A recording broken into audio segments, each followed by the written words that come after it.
So the short answer is that by and large, although these are cultural, for the most part they also are part of a cultural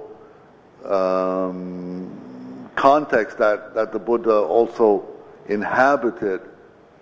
I mentioned on Sunday the idea. Well, I think it was on Sunday, or perhaps it was, perhaps it wasn't here. Perhaps it was at another venue. I'm not quite sure now. But I mentioned the parallel between the Buddha and the universal monarch. Now, the universal monarch, you remember, even when the Buddha was born, there was a prediction and a question whether the baby would become an enlightened one or a universal monarch.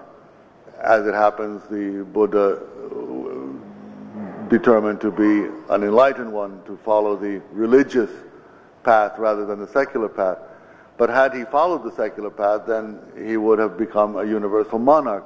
Now, the universal monarch is a typically Indian cultural concept, and there are certain trappings, certain paraphernalia around the figure of the universal monarch, such as the various signs of sovereignty, such as the umbrella, the white elephant, and so on and so forth.